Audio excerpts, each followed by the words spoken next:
Good afternoon, Chicagoland, and welcome to another edition of the Green Radio Network. Here on the Green Radio Network, we'll bring you a variety of green topics and the latest information on green technology and transportation.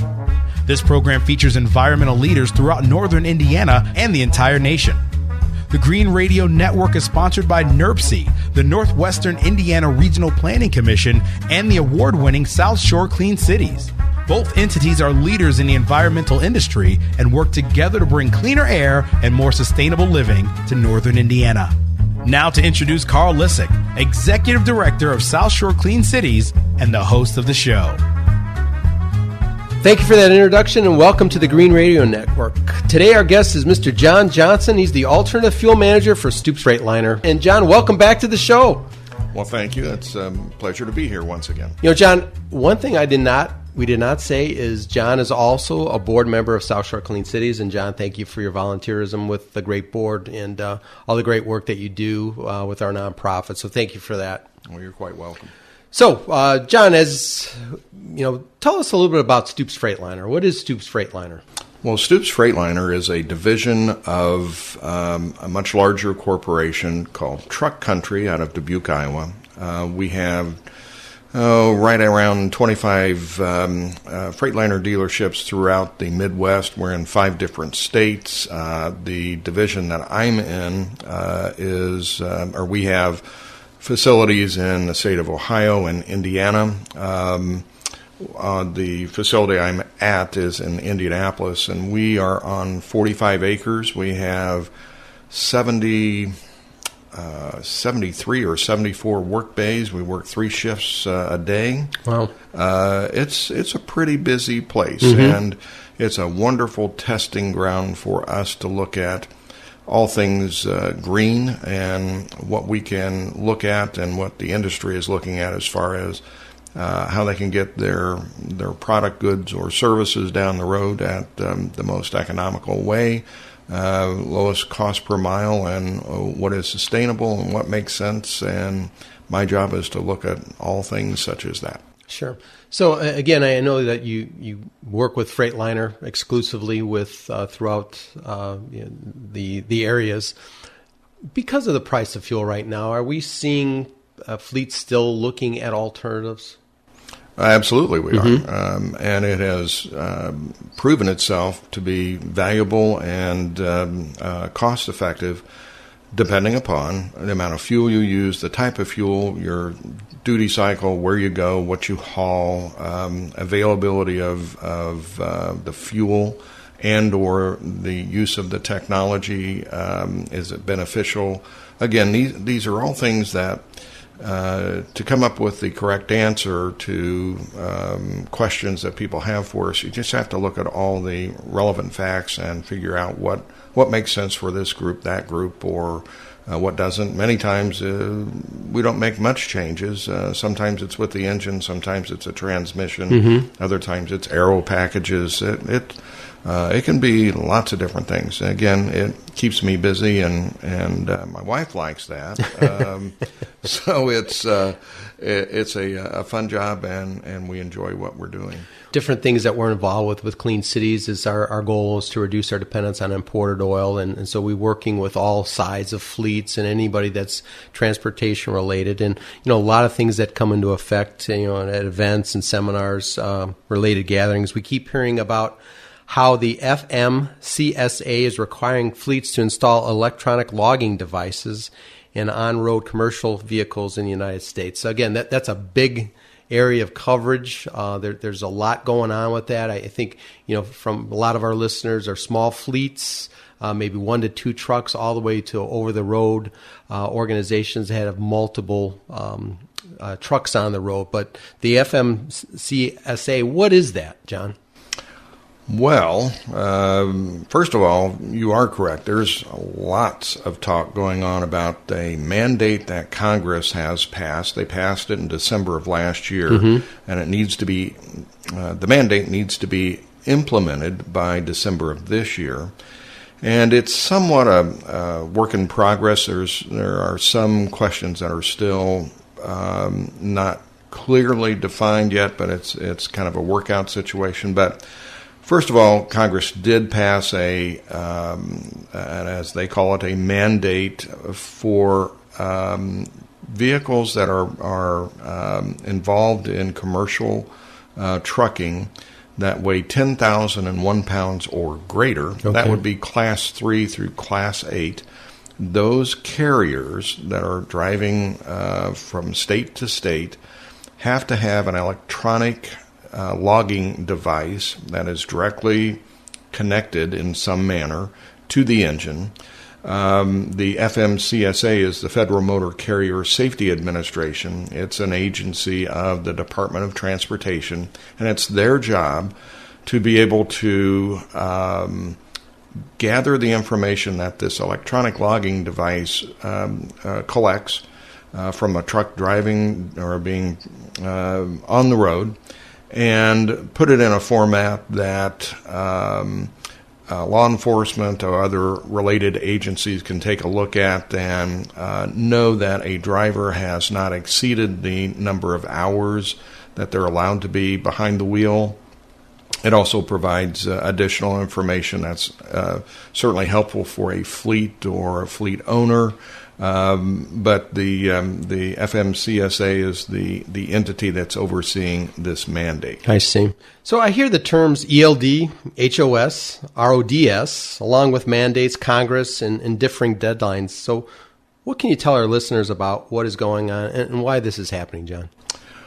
Well, the reason why is primarily safety related. Mm-hmm. Drivers currently, and will continue to be able to do this in some cases, but they keep a log on paper, and that log says, I've driven X number of hours today, I've had a rest, 30-minute rest stop, 1 minute, or a 1 hour rest stop, whatever the case may be.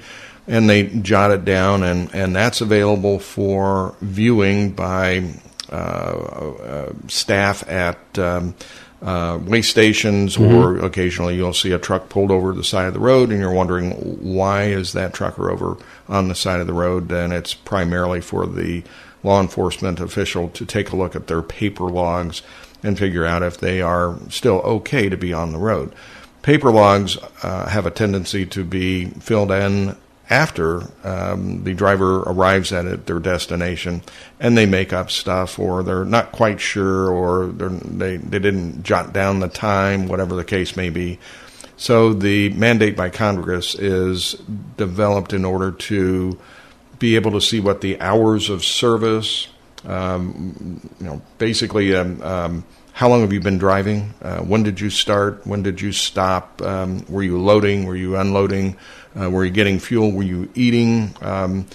Paper receipts from those types of activities are still required, but the electronic logging device actually gets its information from the engine. You can't fool it. It's something that is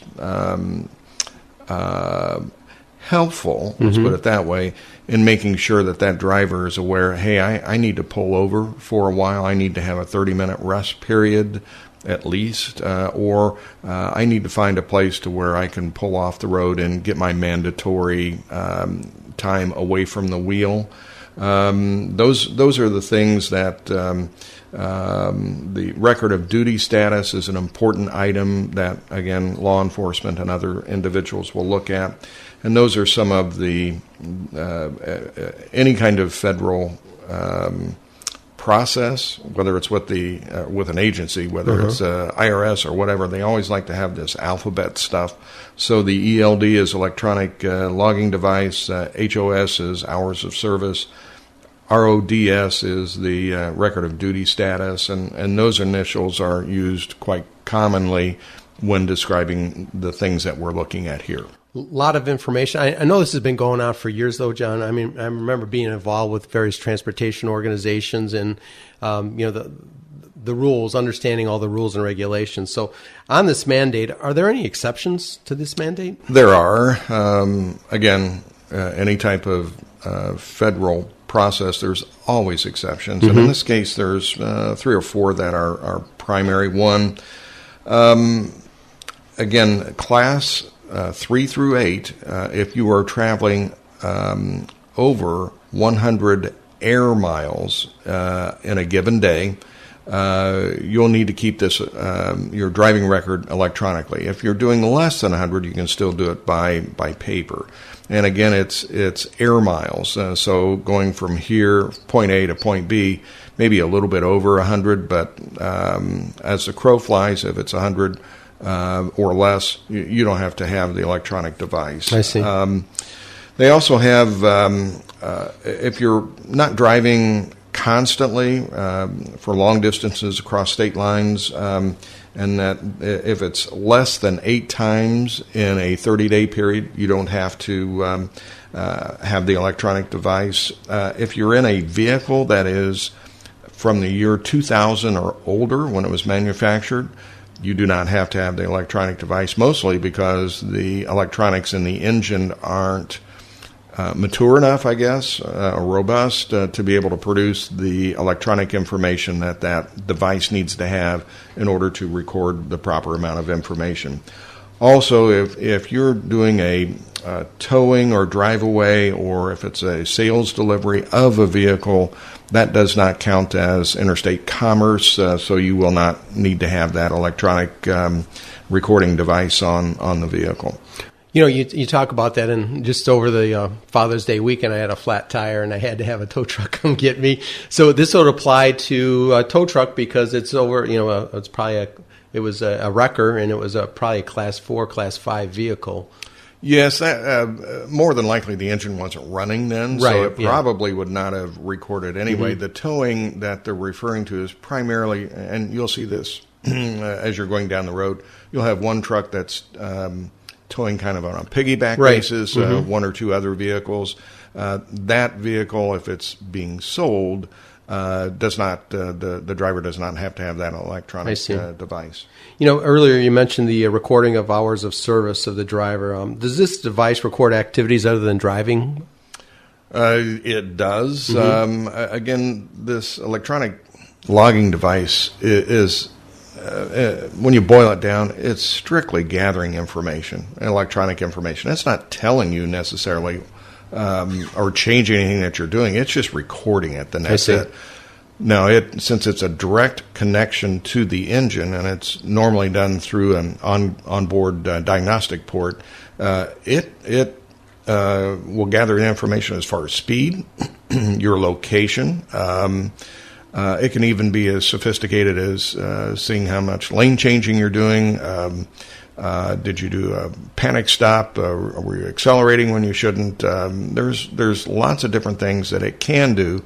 That's not part of the mandate, but could be a very important item for a fleet owner to look at mm-hmm. as to what vendor they choose to go with on the electronic device. You know, this is a lot of information, John. We're going to take a break right now, and you're listening to the Green Radio Network on AM 1420 WIMS Radio. I'm your host, Carl Lissick, and we'll be right back with Mr. John Johnson from Stoops Freightliner right after this. There's nothing more important than spending time outdoors with your family. That's why it's so important to do whatever you can to keep our air clean. It's good for the environment and good for the health of your friends and family. Take a closer look at how poor quality is affecting our community.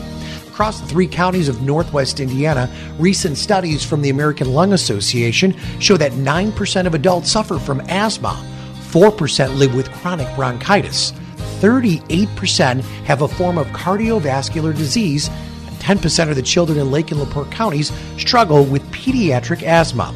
Now, the number of adults with asthma is nearly that of adults with diabetes. Consider how diabetics make adjustments to their diet in order to be as healthy as possible. Everyone can make adjustments to improve air quality and the quality of life for those who live with asthma and other lung diseases. Northwest Indiana, clean air, think green, breathe easy. A message from NERPC. Trying to perfect your backswing? Why not spend a relaxing day on the course while helping out a great cause? At the South Shore Clean Cities 4th Annual Clean Air Golf Outing, you can do just that. South Shore Clean Cities has been helping Indiana go green and reduce energy costs for over a decade. Come and sink a few balls at the Innsbrook Country Club in Maryville, Indiana on Tuesday, September 27th to help raise funds for a local nonprofit. Visit the SouthShoreCleanCities.org event webpage to register today and become part of the solution to pollution.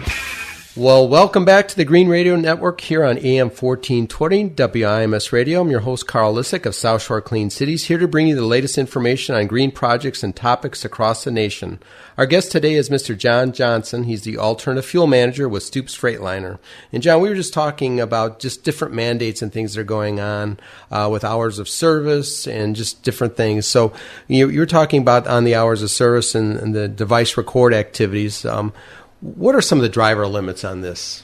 Well, the driver limits can not necessarily vary, but are definite with exceptions. Let's put it that way. Definite with exceptions, yes, okay. You still have driver limits on how many hours in a week they can drive, but it can be, the week can be 7 days, it can be 6 days, it can be 8 days. I see. And the total number of hours with the mandatory amount of rest period in between, all are recorded in the electronic device. But when the driver signs in, puts their password in as the vehicle is being driven away, they have to say, yes, I am the driver of record, or I'm a passenger. Many times on vehicles today, there are teams that drive them. It could be husband and wife, could be just two individuals that are going in the same direction, whatever the case may be. But you can actually be having a rest period in a sleeper berth, of which there is on the electronic device, there is a category that you can check that. And that gives you your required rest period because you're not in overall command of that vehicle. I see. But you can also be driver of record, but you're not driving anywhere. You're unloading or you're loading or you're getting fuel, whatever the case may be, but you are still the driver of record of that vehicle, and that adds up to your total hours that you're allowed to be in command of the vehicle. I see. So with the electronic logging devices, is there different brands, excuse me for my ignorance, but is there different brands that Stoops sells for this that would meet these mandates and these different, again, going down the road, you see electronic logging devices. You see that notation on some of the cabs on the highways. But I guess I never realized, are there different types of electronic logging devices that do certain things and other ones that do a multitude of other things, or is it standardized? Well, there's, again, rules are rules, but it's 450 pages of rules. And I'm unfortunately not exaggerating in that. It's incredibly boring read. If you really have trouble sleeping some night, just grab one of those mandates. The basic rules are same for any manufacturer of an electronic logging device. The approved logging devices are produced by groups that self-certify. I see. Now, that self-certification leads to different types of attributes by the electronic recording device. Now, again, the electronic recording device is basically a black box. Okay. And it gathers information. Well, what information? Well, there's certain required amounts, but there's also information that existing electronic devices that fleets are already have installed in their vehicles can be adapted to directly connect to the engine. And if that's the case, then that group, whoever produced that product, can conceivably self-certify and become listed on the Federal Motor Carrier Safety Administration website as an approved vendor. I see. However, there are things that you need to be aware of as a knowledgeable owner-operator, and those things that you want to look for, that part of my job is to look at and vet the manufacturer of these devices as to what really will help that owner of that vehicle and the driver to make their job easier and to make the roads overall safer to be on. And one of those things is, how do you get the information to the law enforcement official or whoever is looking at the information that you've gathered? Because when someone knocks on your door and says, I want to see your driver's log, you have to produce it. Now, if you have that information that's coming from the ELD that's on an iPad or a laptop or even your smartphone, you will have to be able to hand that information to that law enforcement official. And so if you have a hard device that's permanently locked in place on your dash, you may have an issue. There are states that make it mandatory that information has to be handed to, at least visually, for the oversight official to look at. Now, that oversight official may require a download of that information, which is, again, a kind of a work in progress at this point. How do you do that? You can do it Bluetooth. You can do it via an app. You can actually have printers in a cab that will print out that information. But what most groups, I would think, would want to look at is something that is not necessarily a Bluetooth operation. That information can be easily hacked, and you don't want people to know exactly where you're going, who you're hauling for, or your load, or whatever. So we tend to steer away from that. And the groups that we are looking at all have information that we want to have that's over and above what the mandate calls for. If I already have that information, I might as well use it in a better manner. Sure. Well, I know you're working a lot with your client base, but what about our listeners that potentially would like to reach out to John and Stoops Freightliner? Why don't you give our listeners your web address, please? Well, it's pretty easy. It's www.stoops.com, and if they'd like to reach us via the phone, our toll-free number is 1-800-899-1533. John, with so many of the fleets using mobile GPS or driver modification software programs on their smartphones and tablets, can drivers use a mobile app and enter the ELD data manually? I think you kind of addressed that already, but is that pretty much the norm? No. Again, it's all very valuable, good information, but unless the ELD is physically part or gathering the information from the engine, those other devices won't qualify and won't be a certified or on the certified list for the FMCSA website. Again, what we anticipate is many of those really good providers will be working diligently on getting some type of add-on capability to what they already have. We haven't seen that yet, but I'm sure it's coming. So there's if someone has spent some fairly good dollars, an owner-operator on a GPS device of some type, driver behavior modification, whatever it may be, rather than, we're not going to use that anymore. Let's see if we can adapt and take information from that and morph it into that ELD black box, and that's the kind of things that we're looking at. We can start from scratch, or we can take information that's already available and put it in a format that satisfies all the requirements. I see. So as a fleet owner or operator, what should we be looking for when choosing an ELD provider? Well, just like anything else, you want to do your background checks on how old of a company are they, how robust is their system, who is utilizing the system. There's really not much as far as managing the system. It's just, again, it's data, and that data, the delivery of the data primarily is going to be through an app process or a download of hard download if need be. Really simple. The things that we kind of look at is, if I'm going to have all this information anyway, can I have that, let's say the viewing screen, which helps the driver understand what's my duty? Am I driver of record right now? Am I in the rest period? Whatever.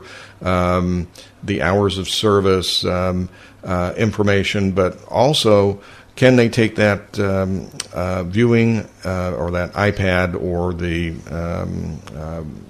system that you have to view that information, whether it's on your smartphone or whatever? Can you take that physically with you and do your check of the truck and the trailer? That's a requirement completely different than this requirement. this mandate. But vehicle drivers now have to look at the tires, lights, brakes, and jot down if there is an issue, and if there is, when are they going to get it repaired or fixed or replaced. Mm-hmm. You can also have warning information that's coming from the engine as far as error codes that are popping up or planned maintenance that's coming or is due to occur on your vehicle. And all of that information can be included with this information that's part of the mandate, again, making the owner-operator job much easier. That fleet manager will know I've got this information coming in and can schedule things accordingly. There's just things that, normal and customary things that can be done electronically now that we haven't seen in the past, and that's very helpful and makes the roads safer. Just a lot of information, John. And as our show comes to an end, any closing thoughts for our listeners? You're going to have to do something, and there are some systems that are on vehicles now that, while they're not currently certified, they have enough information that the FMCSA is saying you can continue to use those devices until 2019. But as of 2017, most everyone's going to have something. So you need to take a look at the devices that are out there, figure out what you need, talk to folks who already have that in place and see what works. Tread carefully, but you'll need to make a decision fairly soon. Well, thank you, John, for being on the show today, and that will do it for today's edition of the Green Radio Network. I'm your host, Carl Lissick. Thanks again to our guest, Mr. John Johnson of Stoops Freightliner, and be sure to join us again on WIMS Radio and Girard Media for the next edition of the Green Radio Network, and visit us online at southshorecleancities.org. And thanks for joining us, and remember, it's never too late to begin your environmental legacy.